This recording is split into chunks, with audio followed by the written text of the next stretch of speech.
Hi, and welcome to another edition of Saddle Up. Today we're going to talk about our basic veterinary care, as that's what's going on at the farm. We have a few horses here this month that have different ailments that we are treating, and I'd like to show you some of them and what we do. And also a basic veterinary kit.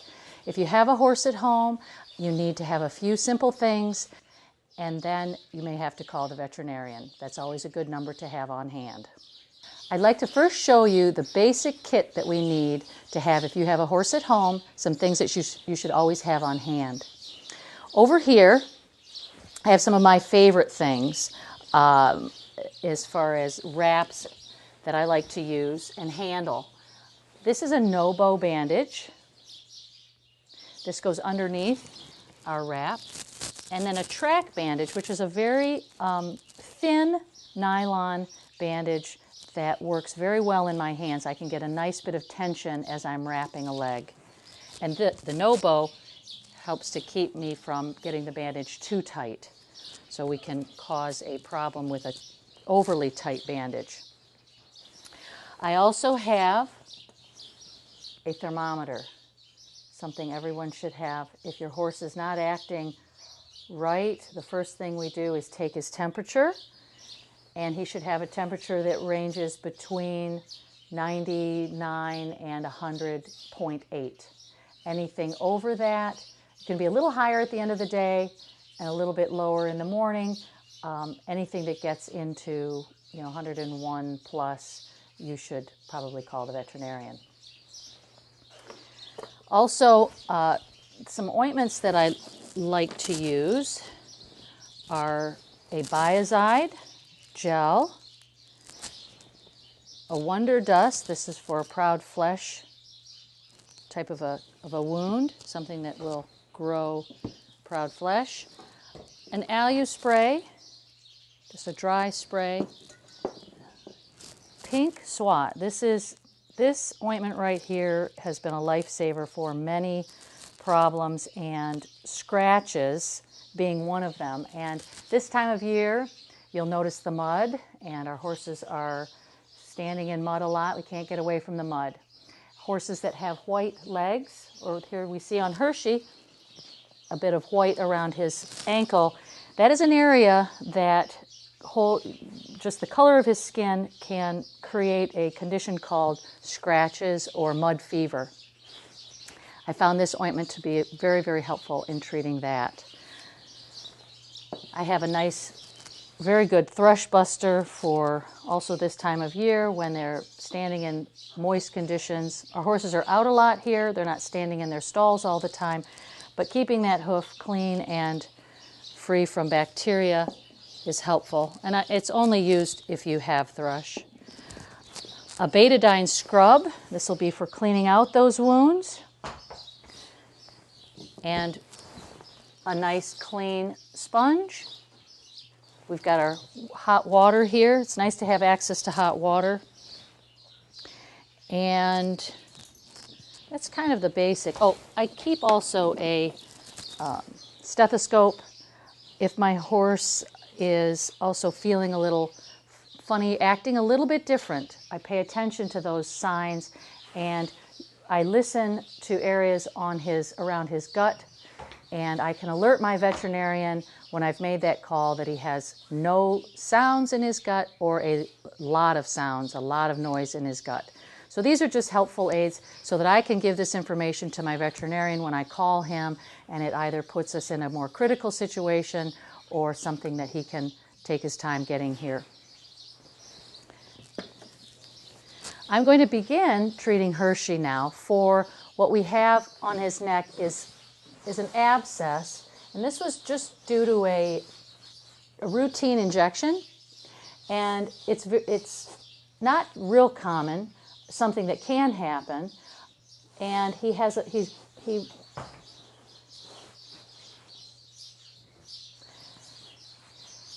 so it's not real common, but this can happen where the injection site abscessed. And what was noticed was an increased swelling on his neck. In fact, Hershey's got so bad that it actually was swollen up his neck. So this is looking much better. We're seeing it right before I'm cleaning it all up. He's feeling much more comfortable. He can move his neck around. So what we're doing is a hot compress. I have a hot rag that's clean. We're going to put that over his neck. And one thing that you learn when having animals, probably children, is you come up with all kinds of inventions on how to get a job done. So we're using an old raincoat to help keep the heat in and keeping this warm compress on Hershey's neck for just a little bit. When this first happened, before the abscess actually came to a head and blew, we did compressing a lot and really trying to draw that abscess to a head. Once the abscess came to a head, now it's just to help soften up the area so that I can get in and clean it a little bit better. So I don't have to compress it quite as long as I used to. And we did this twice a day for Hershey. He's on antibiotics at this point. This brings me to a syringe is a wonderful thing to have.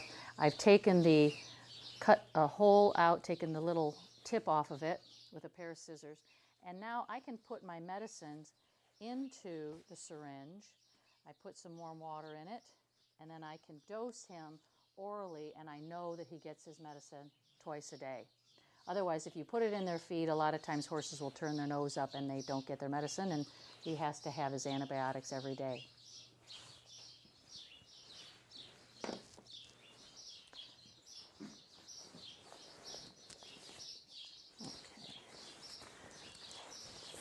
So now I'm going to take our compress off and sort of clean up a little bit of the local area. So he's lost, some of this hair was shaved off to be able to better see the area. Some of it has just sort of come off due to a scalding that's happened from the serum that's come out of the wound. I've been putting Vaseline on his skin just to help protect his hide from the serum that is coming out of this wound.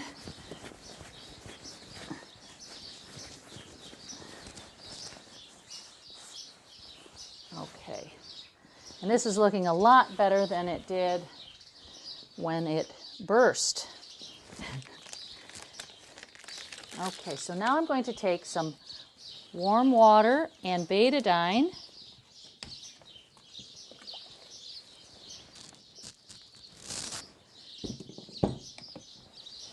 and scrub the area.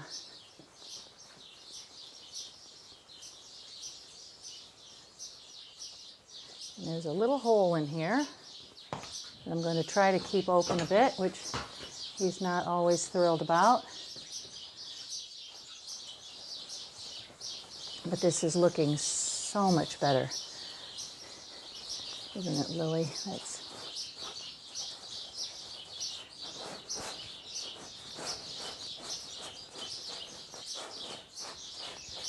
Okay.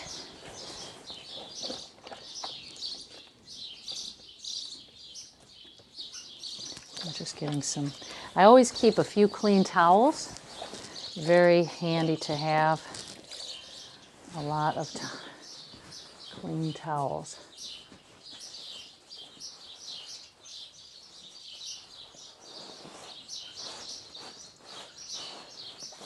Okay.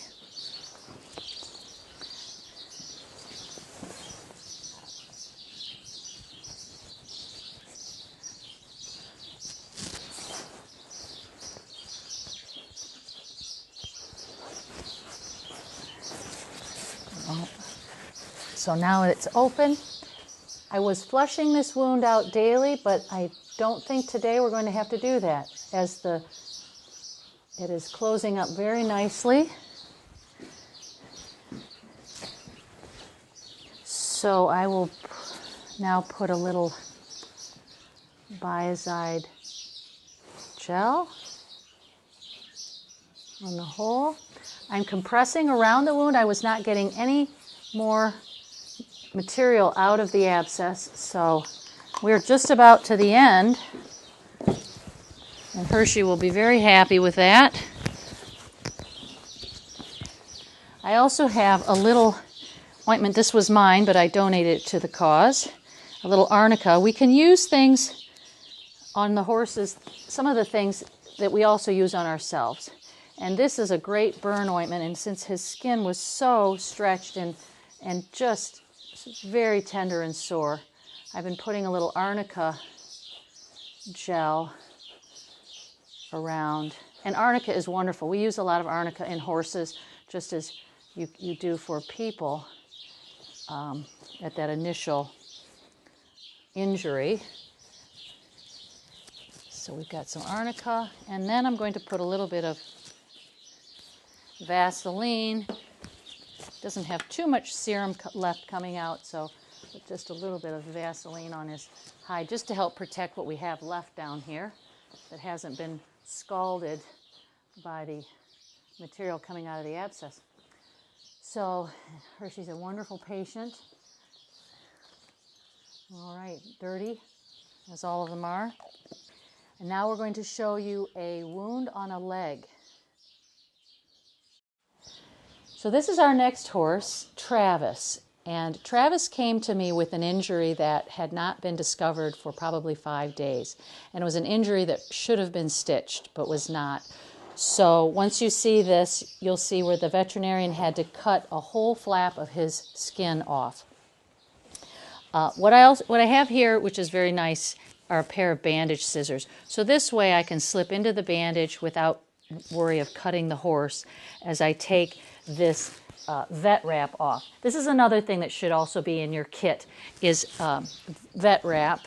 They call it many different things. Different companies sell it, but this is kind of a stick-tight, sticks to itself product, which is wonderful for an underneath bandage to help keep my medicines in place. So I'm going to cut this bandage off of Travis.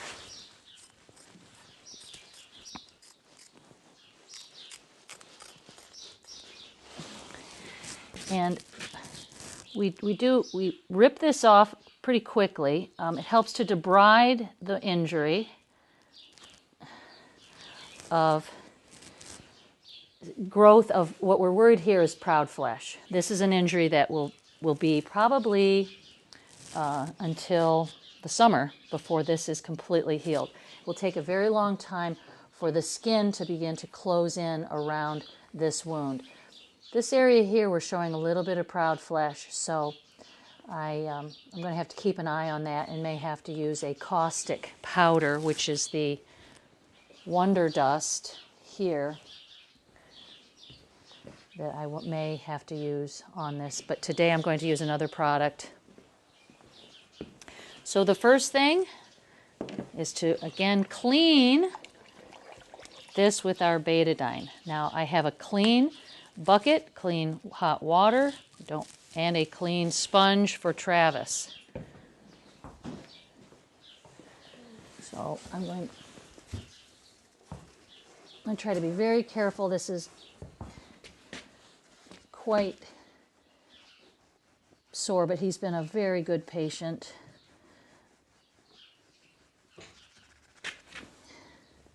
And it's the suds that will really help to clean this. And I'm not trying to get it really bleeding or anything, but just cleaning off the old medicine. And I check this every other day on its progress. I don't want to mess with it every day. And this is per my veterinarian's recommendation. So I'm not just doing this on my own, but this is definitely a veterinarian's help on this type of wound. This horse was also on antibiotics, which he is no longer on. I'm just going to let that sort of sit as I prepare what's going to be put on top of the wound again. So I have some sterile gauze.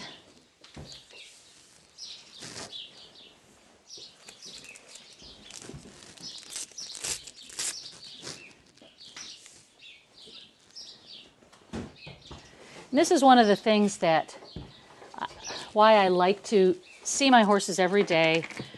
I try to catch these things that happen. Horses do these things to themselves and find any way that they can get themselves in trouble. Sometimes it kind of goes in spurts where I don't have anybody to doctor, and then sometimes I have 3 or 4. But we do pretty good here as far as being as safe as we can and monitoring them and keeping watchful eyes on them. So now I'm going to rinse off the betadine, and I have a sterile gauze.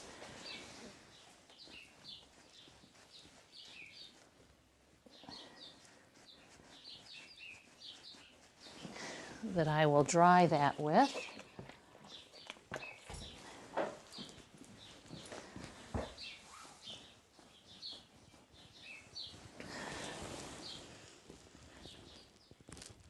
Travis is being very good patient. Be very careful not to contaminate this.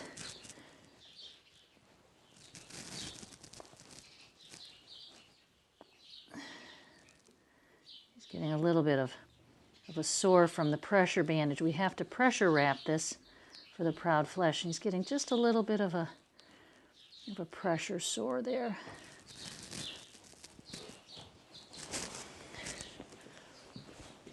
That we'll have to keep an eye on.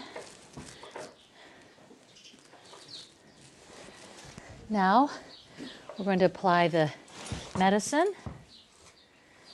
All right, Travis. Good boy.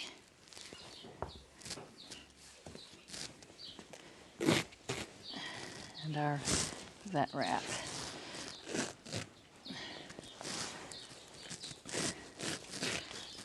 I'm going to give a little less tension on it, but I've been wrapping horses for about 30 years, kind of learned the areas where you do not want to apply a lot of pressure and other areas that you can apply some pressure. There is an area just below the knee. Here, there's a main blood vessel that runs down, and you should never apply pressure with a wrap over that area, as that will cut off the blood supply to the lower leg. So here Travis has been wonderful in standing, and now we're going to put a clean standing bandage over the top. And this is where I like these materials because they work very well in my hands, and I can put a nice even bit of pressure and tension over the whole wrap. So when I wrap this, I wrap it quite tightly, and I'm going to now wrap with my Nobo, trying to keep as many of the wrinkles out as I can.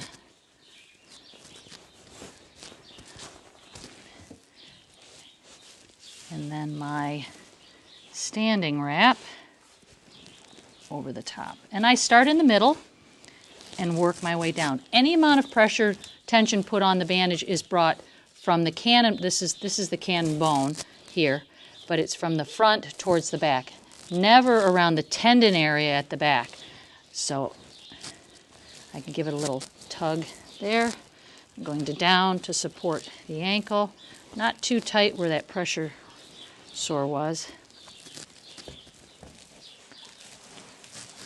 And then finishing my wrap at the top, but noting not to go. I have plenty of room behind the knee to not be putting any tension or pressure on that blood vessel or artery in that leg. So there is another horse treated for the day and ready to go back out.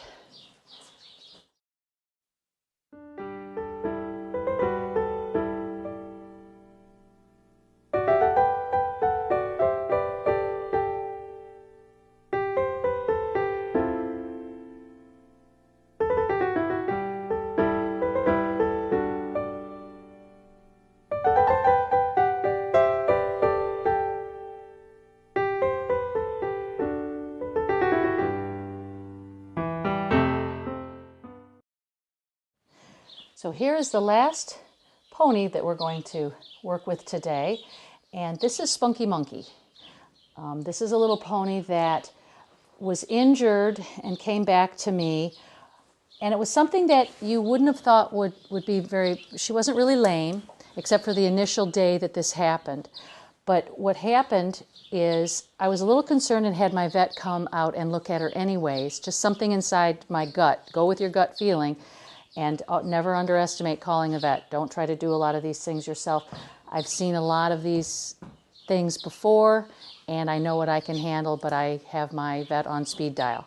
So I called my veterinarian, and he came out, and we took x-rays, and she has a broken leg, which is not she has a good prognosis.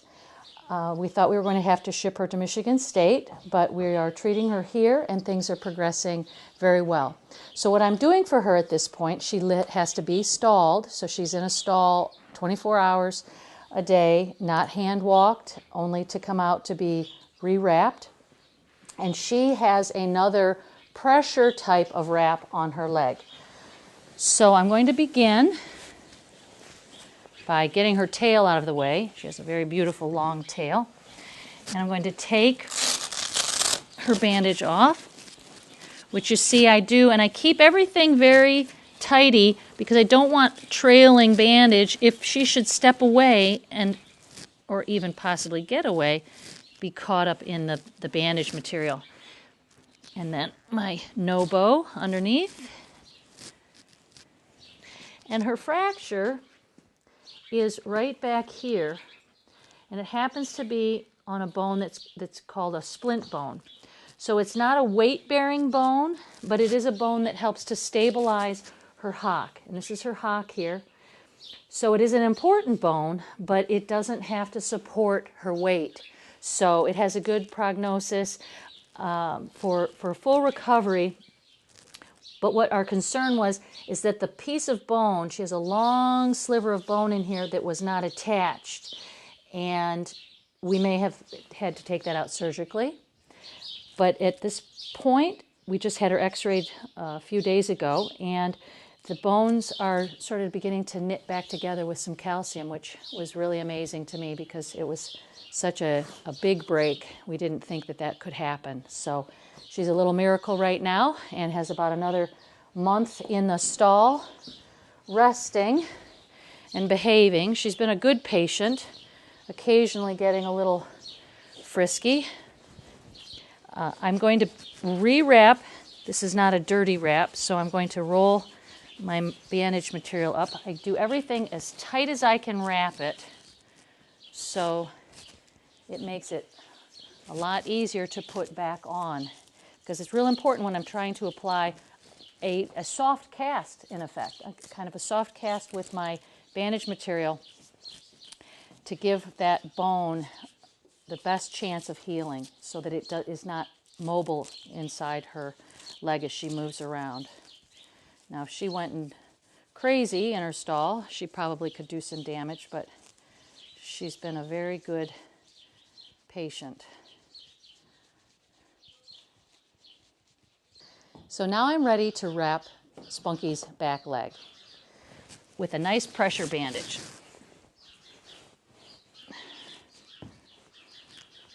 I'm going to have to get her to stand up. I just pull gently on her tail, and I can put that foot right back down.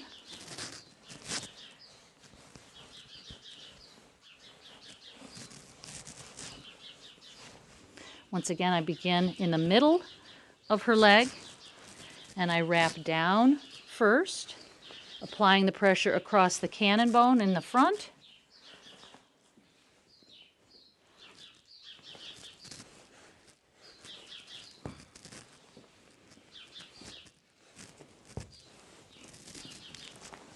those bunks. And then on my way back up.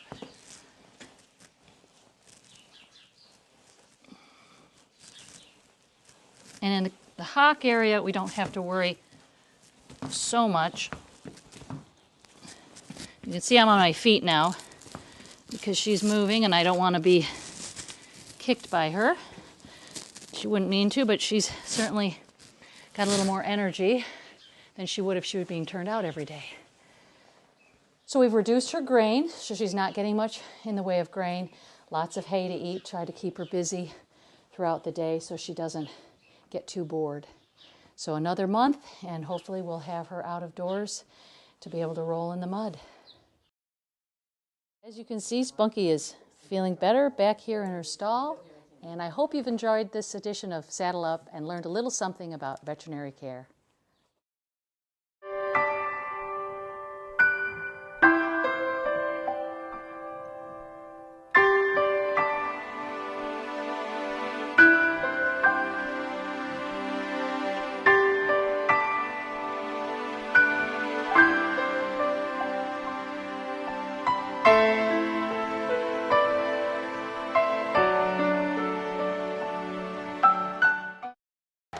The American Legion, we serve America and its veterans.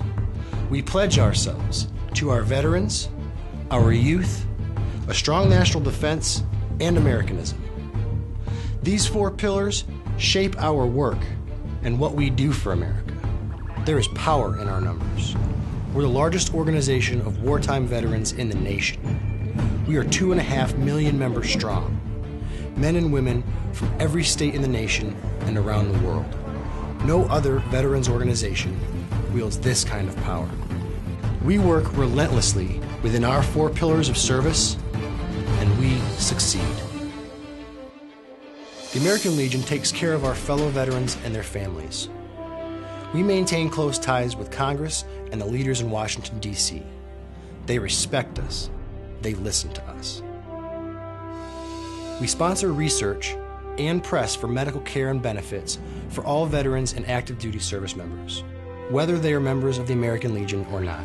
President Roosevelt signs G.I. Joe's Bill of Rights. You've heard of the GI Bill of Rights, one of the most important pieces of social legislation of the 20th century. It was written and passed largely through the efforts of the American Legion. We were instrumental in the formation of what is now the Department of Veterans Affairs, to make sure our veterans get the care and benefits they are promised and deserve. The young people of our nation are our future. They benefit from exceptional programs and generous scholarships that only the American Legion offers. We provide athletic programs like American Legion Junior Shooting Sports, Legion Baseball, and educational and civics programs like the Oratorical Scholarship Contest, and Boys State and Boys Nation. As Supreme Court Justice Hugo Black stated, the quality of justice that Americans receive should not depend upon the amount of money they have. We promote citizenship and an appreciation of government. We have all been directly involved in our nation's defense as wartime veterans. We know what policies, tools, and manpower our military needs to protect this great country. We fight to get these things done. We're all very grateful to have the American Legion on point. We take our case all the way to the top in Washington, D.C. to ensure that America is prepared for any threat. We are patriots through and through. We believe in our flag and all that it stands for. Our Constitution, our Pledge of Allegiance, our way of life are all fundamental to maintaining our freedom and the standing that we have as the greatest country on earth. We promote and defend these values every day in communities across the nation. These pillars represent not just what we do, but who we are. We're here to serve our fellow veterans, their families, and all of America. We are here for them. We are here for you.